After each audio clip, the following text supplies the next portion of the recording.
जाओ दादा। कौन थे मुन्नू राजा? चले गए वो। आओ, ठीक है, ठीक ठीक ठीक, आराम से आराम से।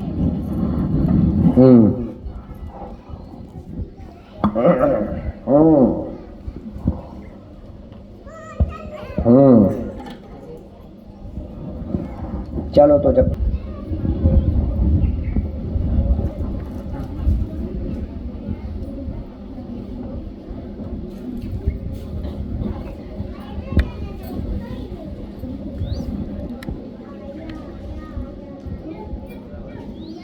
और सुनाइए, आप लिखेंगे कि हम बाबा का आदेश है। अगला आदेश किसको बुला लें? एक तो क्या है पता नहीं, हमें कुटिया वाले बड़े हमें ढीले ढाले लग रहे हैं, पता नहीं कैसे। अन्य गांव में दरबार चलता है तो एकदम चटर पटर लोग रहते, महाराज हमारे हैं, महाराज हमारे हैं, महाराज। लेकिन कुटिया वाले पता नहीं कि दरबार देख करके डर रहे हैं कि क्या है, ऐसा तो नहीं है भैया? हाँ, बाकी सबकी इच्छा है कि सबकी अर्जी लग जाए, तो जोरदार ताली बजाओ। चलिए, प्रयास पूरा है कि ज्यादा से ज्यादा लोगों को हम देख करके जाएं, लेकिन यदि जो लोग रह जाएंगे तो भैया गालियां ना देना, मैं आपको पहले बता रहा हूं। दोबारा आऊंगा, आप लोग बुलाएंगे, हनुमान जी की कृपा होगी तो मैं। और दरबार, अगली बार का जो दरबार रहेगा,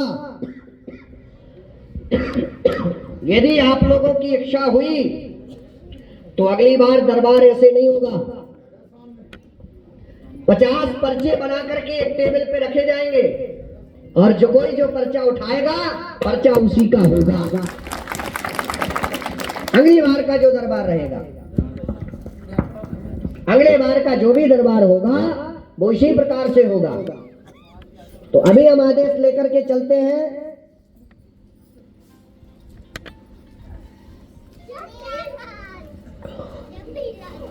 कोई यहाँ पम्मू रेकवार करके होंगे, ऐसा कोई भक्त हो तो आओ थोड़ा हमारे पास। बराजो दादा, सीताराम, कहाँ के हो? बीड़ी तो नहीं पिया? तो का तो तुम दम से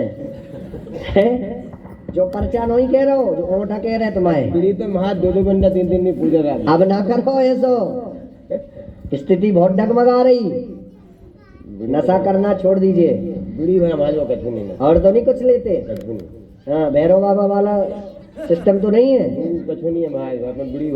चलिए कोई बात नहीं, क्योंकि कई लोगों को यदि नशा के लिए मना करो तो नशा के लिए लोग कहते हैं महाराज जी गांजा तो हमारे भोलेनाथ पीते हैं, भांग तो हमारे भोलेनाथ जी तो भैया हलाहल विष भी पिया, तुम चख के ही देख लो। समुद्र मंथन के समय में सबसे पहले महाराज जी हलाहल विष ही निकला था।